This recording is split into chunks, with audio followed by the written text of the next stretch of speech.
Hi friends, எல்லோரும் எப்படி இருக்கீங்க? இன்றைக்கி வந்து பார்த்தீங்க அப்படின்னா நிறையா சப்ஸ்கிரைபர் கேட்ட கேள்விக்கு இன்றைக்கி ஒரு சூப்பரான வீடியோங்க. என்ன வீடியோ அப்படின்னு பார்த்தீங்கன்னா, குளிக்கிறதுக்கு முன்னாடி இதை வந்து நீங்கள் தேய்ச்சாலே போதும். நரைமுடி மட்டும் இல்லைங்க, உங்களுக்கு வந்து பார்த்தீங்க அப்படின்னா முடி உதிர்தல், முடி சொட்ட சொட்டையாக இருக்கிறது, முடி வளர்ச்சியே இல்லை அப்படிங்கிறது, அந்த மாதிரி பிரச்சனை எல்லாத்துக்கும் இது வந்து நல்லா தீர்வாக இருக்கும். குளிக்க போகிறதுக்கு முன்னாடி நீங்கள் ஒரு மணி நேரத்துக்கு முன்னாடி பூசிட்டு அதுக்கப்புறம் நீங்கள் குளிச்சுட்டு வந்தீங்க அப்படின்னா நல்லா வந்து கிரே ஹேர் வந்து நல்லா கருப்பாகும். 100% வந்து ரிசல்ட் பண்ணக்கூடியது. இப்போ எப்படி பண்ணலாம் அப்படின்னு பார்க்கலாம். அது மட்டும் இல்லாமல் இந்த வீடியோவில் இன்னொரு டிப்ஸ் என்ன அப்படின்னு பார்த்தீங்கன்னா, அக்கா நீங்கள் எப்படி வந்து ஷாம்பு சீயக்கான்னு சொல்கிறீங்க, நீங்கள் எந்த மாதிரி வந்து யூஸ் பண்ணால் முடிக்கு வந்து நல்லது அப்படின்னு சொல்லி கேட்குறீங்க. இந்த மாதிரி வந்து நம்ம போட்டதுக்கப்புறம் ஹேர் டேயாக இருக்கட்டும், ஹேர் ஆயிலாக இருக்கட்டும், நீங்கள் அப்ளை பண்ணுறப்போ அதுக்கப்புறம் எப்படி நம்ம வந்து என்ன ஷாம்பு சீயக்கால் எப்படி யூஸ் பண்ணணும், எப்படியெல்லாம் நம்ம வந்து யூஸ் பண்ணி வந்து நம்ம தலையை நல்லா அலசணும் அப்படிங்கிறதையும் இந்த வீடியோவில் பார்க்கலாம். இப்போ வந்து பார்த்திங்க அப்படின்னா ஒரு 4 கிராம்பு வரைக்கும் எடுத்துக்கோங்க. அது மிக்ஸி ஜாரில் நல்லா ஈரம் இல்லாமல் இதில் சேர்த்துக்கோங்க. நல்லா ஒரு கைப்பிடி அளவுக்கு கருவேப்பிலையை இதில் சேர்த்துக்கோங்க. கொஞ்சம் காய வச்ச மாதிரி எடுத்துக்கோங்க. கண்டிப்பாக ஈரப்பதம் சுத்தமாக இருக்கக்கூடாது, இந்த மாதிரி எடுத்துக்கோங்க. அதுக்கு அடுத்ததாக நம்ம சேர்க்கக்கூடியது வெந்தயம். வெந்தயம் நல்லா 1 டீஸ்பூன் அளவுக்கு எடுத்துக்கோங்க. நான் வந்து ஒரு 50 மில்லி எண்ணெய் வந்து சேர்க்கறதுனால நான் வந்து 1 ஸ்பூன் அளவுக்கு வெந்தயம் எடுத்துக்கிறேன். அடுத்ததாக நிறைய பேர் வந்து கடுகெண்ணெய் சேர்த்துக்கலாம் அப்படின்னு சொன்னால் ஒரு மாதிரி இருக்குதா, கடுகெண்ணெய் ஒரு வாசம் அடிக்குது, பார்க்கவே ஒரு மாதிரியாக இருக்குது அப்படிங்கிறீங்க. அதனால் என்ன பண்ணுங்கள், கடுகு வந்து தனியாக உங்களுக்கு விற்கிது இல்லையா, கடுகு 1 டீஸ்பூன் வந்து இதில் சேர்த்துக்கோங்க. ஓகேங்களா? இந்த மாதிரி வந்து சேர்த்துட்டிங்க அப்படின்னா அந்த பிரச்சனை வந்து உங்களுக்கு வராது. ஆனால் இந்த கடுகெண்ணெயோட எஃபெக்ட் எல்லாமே நம்மளுக்கு இதில் வந்து நம்மளுக்கு கிடச்சிடும். வந்து இதில் எல்லாம் சேர்த்தாச்சு. அடுத்ததாக ஒரு 3 மிளகு வந்து சேர்த்துக்கோங்க. இந்த மிளகு வந்து பார்த்திங்க அப்படின்னா இந்த பூச்சி தொற்றெல்லாம் சொல்லுவாங்க இல்லையா, புழுக்கள் தொற்று அந்த மாதிரியெல்லாம் சொல்லுவாங்க, புழுவெட்டு அந்த மாதிரி இருக்கிறது. அதுக்கப்புறம் சளி பிரச்சனை, ஹேர் ஆயிலெல்லாம் தேய்ச்சா நிறையா பேர்த்துக்கு இந்த சளி தொந்தரவுலாம் அதிகமாக இருக்குது அப்படிங்கிற மாதிரியெல்லாம் சொல்லுவாங்க. அந்த மாதிரி பிரச்சனைக்கு இந்த மிளகு சேர்த்துட்டிங்க அப்படின்னா நல்லாவே ஒரு ரிசல்ட்டு கிடைக்கும். இப்போ பார்த்திங்க அப்படின்னா அடுத்ததாக நம்ம சேர்க்கக்கூடியது கருஞ்சீரகம். கருஞ்சீரகம் நல்லா ரத்த ஓட்டத்தை சர்க்குலேஷன் பண்ணி கொடுக்கும். மெலனின் சத்து அதிகமாக இருக்கிறதுனால நம்ம வந்து கிரே ஹேரை வராமல் பார்த்துக்கும். 1 டீஸ்பூன் வந்து கருஞ்சீரகத்தை நீங்கள் இதில் சேர்த்துக்கோங்க. ஓகேங்களா? எல்லாமே சேம் அளவாக எடுத்துக்கோங்க. கடுகு, வெந்தயம், அதுக்கப்புறம் வந்து பார்த்திங்க அப்படின்னா கருஞ்சீரகம், கறிவேப்பிலை எல்லாமே சேமாக வந்து எடுத்துக்கோங்க. இப்போ எல்லாமே நம்ம பாருங்கள் நல்லா ஈரப்பதம் இல்லாமல் எடுத்தாச்சு. கிராம்பு 4 எடுத்திங்க அப்படின்னா மிளகும் 4 எடுத்துக்கோங்க. இப்போ இதில் எல்லாமே சேர்த்தாச்சு. அடுத்ததாக நம்ம சேர்த்துக்கூடியது நிறைய பேர்த்துக்கு ஃப்ரெஷ்ஷாக செம்பருத்தி வந்து கிடைக்கும். இந்த மாதிரி பூவை வந்து காய வச்சு பொடி பண்ணிக்கோங்க. சப்போஸ் அப்படி இல்லை அப்படின்னா காய வச்ச பூ இருந்தாலும் நீங்கள் இதில் போட்டு சேர்த்துக்கலாம்.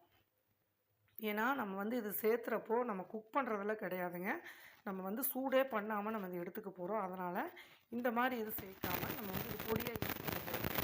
இதை வந்து நம்ம காய வச்சு நீங்கள் பொடி பண்ணி எடுத்துக்கலாம். அப்படி இல்லைன்னா காய வச்ச பூவை இதில் நீங்கள் சேர்த்துக்கலாம். இப்போ நான் வந்து பொடியாக சேர்த்துக்கிறேன். செம்பருத்தி பவுடராக வந்து நான் எடுத்துக்கிறேன். ஓகேங்களா? செம்பருத்தி பவுடரை வந்து நம்ம 1 டீஸ்பூன் அளவுக்கு நான் இதில் உள்ள சேர்த்துக்கிறேன். நீங்கள் செம்பருத்தி பூ கிடச்சிச்சு அப்படின்னா ஒரு 10 பூ வரைக்கும் நீங்கள் காய வச்சு இதில் சேர்த்துக்கோங்க. இப்போது எல்லா பொருள்களையும் நம்ம சேர்த்தாச்சு இல்லையா? இப்போ இதை வந்து நம்ம அரைச்சிட்டு வந்துடலாம். நல்லா பொடி பண்ணிட்டு வந்துடலாம். இப்போ பார்த்திங்க அப்படின்னா நம்ம வந்து அரைச்சிட்டு வந்தாச்சு. நல்லா வந்து பார்த்திங்கன்னா பவுட்ரு இந்த மாதிரி வந்து இருக்கணும். பாருங்கள், நம்ம எல்லாம் போட்ட பொருள் எல்லாமே நல்லா உதிரியாக ஈரப்பதம் இல்லாமல் இந்த மாதிரி வந்து நம்ம ரெடி பண்ணிக்கணும். இப்போ இந்த பவுடரை நம்ம இப்போ எப்படி ரெடி பண்ணலான்னு பார்க்கலாம். ஃபஸ்ட்டு வந்து நம்ம இந்த மாதிரி ஒரு பாட்டில் எடுத்துக்கோங்க.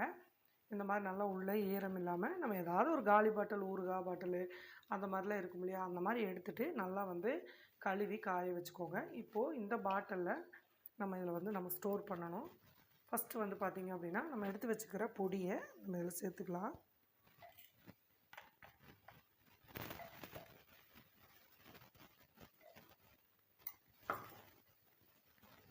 பாருங்கள், இப்போ இது சேர்த்தாச்சு. இதில் வந்து நீங்கள் யூஸ் பண்ணுற தலைக்கு நீங்கள் எந்த தேங்காய் தேய்க்கிறீங்களோ, நான் வந்து செக்கெண்ணெய் எடுத்திருக்கேன். நீங்கள் வந்து தலைக்கு நார்மலாக அப்ளை பண்ணுவீங்க இல்லையா, அந்த தேங்காய் நீங்கள் சேர்த்துக்கலாம்.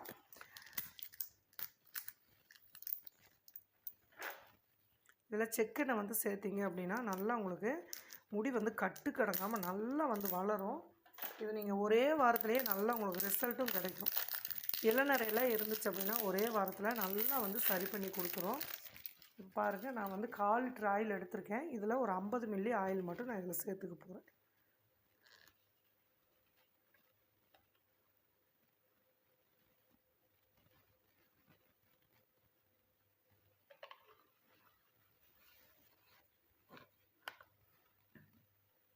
பாருங்கள் வந்து நம்ம சேர்த்தாச்சு. இப்போ இந்த ஆயிலை நல்லா கலந்து விட்டுட்டு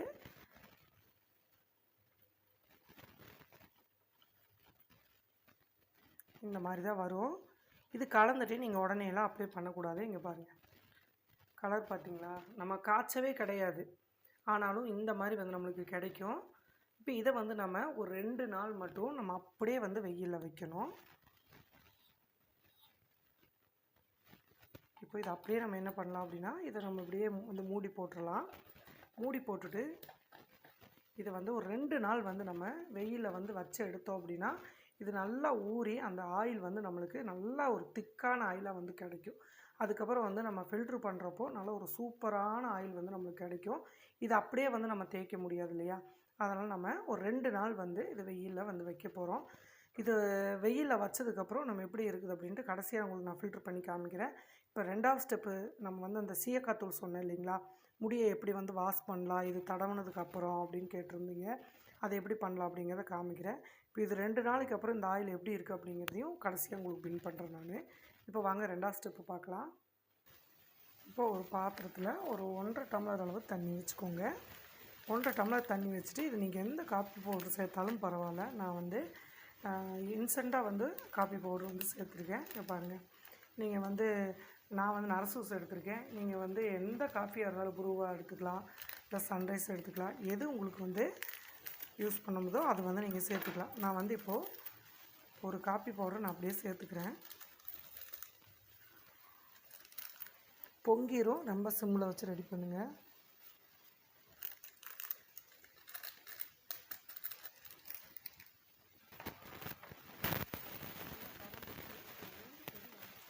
ஓகே, நம்மளுக்கு வந்து ரொம்ப தேவைப்படாது. இப்போ நான் வந்து தண்ணி நிறையா தான் வச்சுருக்கேங்க. நான் வந்து ஒரு 1.5 டம்ளருக்கு வச்சுருக்கேன். ஏன்னா நான் என்னோடய முடி அளவுக்கு நான் வச்சுருக்கேன். உங்களுக்கு முடி வந்து கம்மியாக இருந்துச்சு அப்படின்னா 1 டம்ளர் வச்சிங்கன்னா போதும். இப்போ இது நல்லா வந்து கொதி வந்துருச்சு அப்படின்னாலே ஓகே தான். அதுக்கப்புறம் இறக்கிடலாம். இது ரொம்ப திக்காகணும், ரொம்ப கொதிக்க வைக்கணும் அப்படிங்கிற அவசியமெல்லாம் கிடையாது. இப்போது நல்லா காஃபி வந்து கொதிக்க ஆரம்பிச்சிச்சு பாருங்கள். இந்த காஃபி பவுடர் போட்டு இந்த நுரையெல்லாம் விலகினதுக்கப்புறம் இந்த மாதிரி கொதிக்க ஆரம்பிக்கும். இப்போ நீங்கள் அடுப்பை ஆஃப் பண்ணிக்கலாம். அவ்வளோதான்.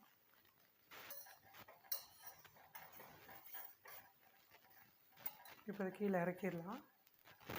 இப்போ ஒரு பவுல் எடுத்துக்கோங்க.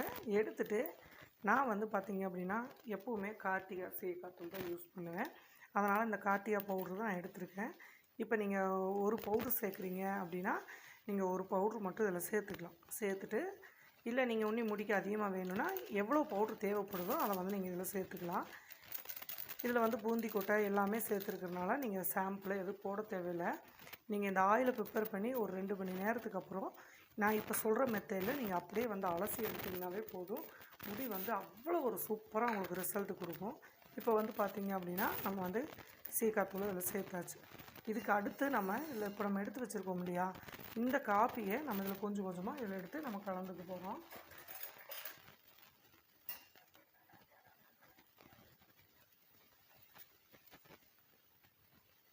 எனக்கு தெரிஞ்சு நீங்கள் சீயக்காய் தூள் வந்து யூஸ் பண்ணிங்க அப்படின்னா உங்கள் முடிக்கு வந்து நீங்கள் போடுற ஆயிலும் சரி ஹேர் டேயும் சரிங்க நல்லாவே வந்து எடுத்துக்கும். நல்லா உங்களுக்கு எப்போவுமே சில விஷயங்கள் நீங்கள் கரெக்டாக பண்ணணும். ஷாம்பு டேரெக்டாக யூஸ் பண்ணக்கூடாது, சீயக்காய் தூள் டேரெக்டாக யூஸ் பண்ணக்கூடாது. இந்த மாதிரி மெத்தடில் நீங்கள் காஃபியில் சேர்ந்து கலந்து இதை நல்லா ஆற வச்சுருங்க. ஓகேங்களா? சீயக்காய் தூள் நல்லா இதில் வந்து ஜாயிண்ட் ஆகி இது நல்லா ஆற வச்சு நீங்கள் குளிக்கிறதுக்கு போகிறதுக்கப்புறம் இதை எடுத்துகிட்டு போய் நீங்கள் அப்படியே வந்து ஹேரில் நல்லா வந்து அப்ளை பண்ணி வாஷ் பண்ணிங்க அப்படின்னா நல்ல நுரை வரும். அதே மாதிரி பளிச்சுன்னு அழுக்கு போயிடும். அதுக்கப்புறம் உங்களுக்கு அந்த ஹேரில் கலரிங் வந்து நல்லா கொடுக்கும். காஃபி சொல்லவே தேவையில்லை, அந்தளவுக்கு நல்ல ஒரு ரிசல்ட் கொடுக்கக்கூடியது.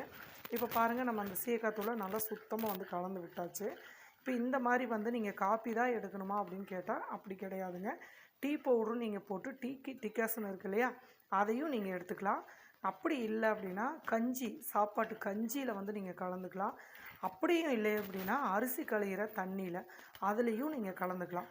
இந்த 5 டிப்பில் நீங்கள் எப்படி கலந்தாலும் நீங்கள் வந்து ரிசல்ட் ரொம்ப சூப்பராக இருக்கும். ஆனால் யூஸ் பண்ணுற ஹெர்பல் ஷாம்பு ஆகட்டும், சீயக்காய் தூள் ஆகட்டும், இந்த மெத்தடில் நீங்கள் யூஸ் பண்ணிவிட்டு அதுக்கப்புறம் கொஞ்சம் கொஞ்சமாக எடுத்து தலையில் நீங்கள் அப்ளை பண்ணி தேய்ச்சி நல்லா வாஷ் பண்ணுறப்ப உங்கள் முடி வந்து அவ்வளோ பிரகாசமாக இருக்குங்க.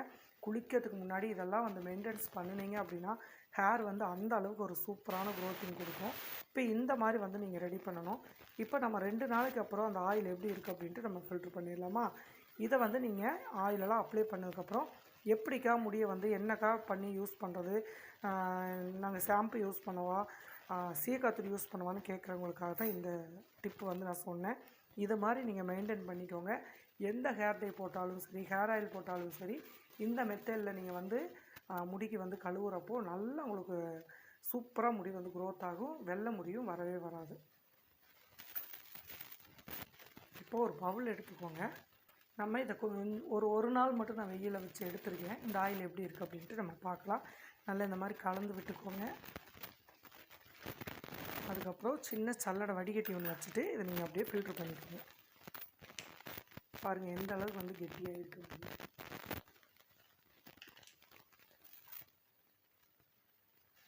நல்லா திக்காகி வரும். ஏன்னா நம்ம இதில் கடுகு சேர்த்துருக்கோம் இல்லையா, அதனால் வந்து பார்த்திங்க அப்படின்னா நீங்கள் அந்த கடுகோட வாசனையே இருக்காது. நீங்கள் தனியாக கடுகெண்ணெய் சேர்த்துக்கோங்க அப்படின்னா நீங்கள் சேர்க்க மாட்டீங்க. ஏன்னா அது ஒரு வாசனை ஒரு மாதிரி இருக்குக்கா அப்படிங்கிறீங்க. அதனால தான் நான் கடுகை வந்து இந்த மெத்தேடில் உங்களுக்கு ரெடி பண்ணி காமிச்சிருக்கேன். இந்த ஆயிலை நீங்கள் தேய்க்கிறப்ப அவ்வளோ ஒரு ரிசல்ட் கிடைக்கும் நம்மளுக்கு.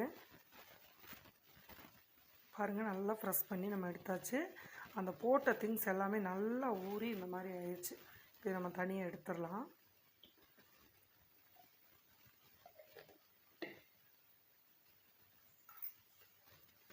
இப்போது நல்லா வடிகட்டின ஆயில் எந்த அளவுக்கு வந்து திக்னஸ் இருக்குது அப்படின்ட்டு பாருங்கள்.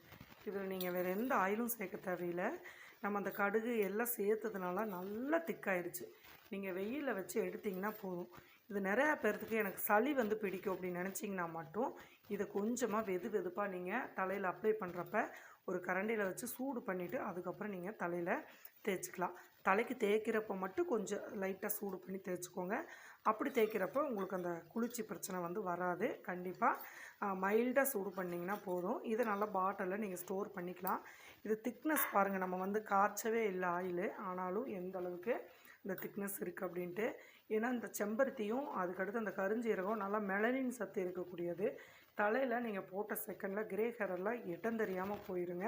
குளிக்கிறதுக்கு முன்னாடி ஒரு டைம் இந்த மாதிரி வந்து பண்ணி பாருங்கள். 2 முறையிலேயே உங்களுக்கு நல்ல ஒரு ரிசல்ட் கொடுக்கும். அந்த அளவுக்கு ஒரு எஃபெக்டான ஒரு ஆயில் தான் இது. அதே மாதிரி நான் சொன்ன அதே மாதிரியும் முடி வாஷ் பண்ணுறதும் அதே மாதிரி சீயக்காய் தூள் போட்டு இந்த மெத்தடில் வாஷ் பண்ணிங்க அப்படின்னா நல்லா ரிசல்ட் கொடுக்கும். இது இப்போ எப்படி அப்ளை பண்ணுறது அப்படிங்கிறதையும் நம்ம பார்க்கலாம். பார்த்திங்க அப்படின்னா நல்லா வந்து புசு நல்லா கருன்னு வரணும் அப்படின்னா, கட்டு கடங்காத அளவுக்கு அடர்த்தியாக வேணும் அப்படின்னா இதை வந்து இப்போ நான் சொல்கிற மெத்தடில் வந்து பயன்படுத்துங்க. முடி வந்து இந்த மாதிரி எடுத்துக்கோங்க. எடுத்துகிட்டு கொஞ்சம் கொஞ்சமாக ஸ்பூனில் இந்த மாதிரி எடுத்துகிட்டு நல்லா வந்து அப்ளை பண்ணிக்கோங்க. பாருங்கள்